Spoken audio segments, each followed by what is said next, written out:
Hello gamers and video game lovers! We are happy to welcome you to our channel, where we will be sharing with you interesting and exciting facts about the world of video games.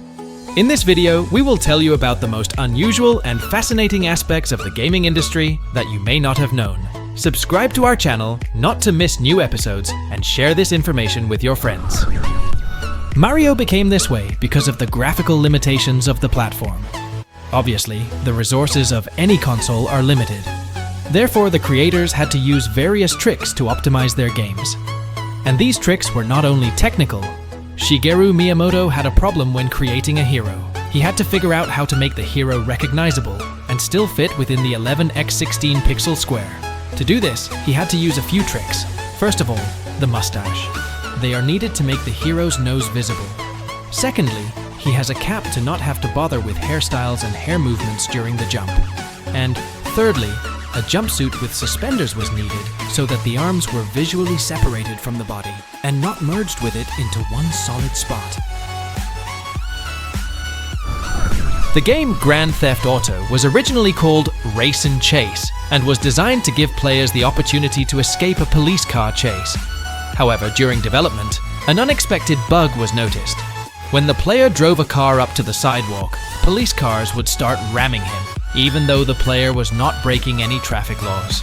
This unusual interaction between the player and the police cars became so fascinating to the developers that they decided to completely change the concept of the game. Instead of focusing on trying to simply evade the police, they decided to put the main emphasis on freely moving around the city and performing various tasks, while trying to avoid encounters with the police. As a result, the game Grand Theft Auto has become one of the most popular and successful games in the history of the gaming industry. It offers players an open world where they can do whatever they want, from carjacking and robbery to completing missions and interacting with various characters. The game Sims is known for its unique language of communication between characters, Simlish. The game's creator, Will Wright, realized that using the existing language might irritate players, so he decided to create a new language for his characters. Wright asked the two actors working on the game to create a new language. They created a language based on broken French, Latin, Ukrainian, and Navajo, and developed an alphabet for it. Real-life performers were used to voice the characters' dialogue and re-sang their songs in the Simlish language. This allowed to create a unique world of the game, where the characters communicate in their own language, and the music adds atmosphere and mood. The game Horizon Zero Dawn was developed by Guerrilla Games Studio, and its world map was originally planned to be much larger than in the final version of the game. To be more precise, the map was supposed to be 50 times larger in size than what we saw in the final product. The developers wanted to make the map as rich and interesting for the players as possible, including many different locations and points of interest. However, with such a large map scale, it would have been difficult to provide each area with enough content without making the map overly bloated and empty.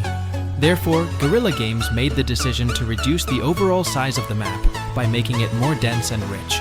They focused on creating more detailed and varied locations that would be interesting to explore and complete quests. As a result, the map Horizon Zero Dawn became recognizable and loved by many players, offering a unique combination of exploration, adventure, and exciting stories.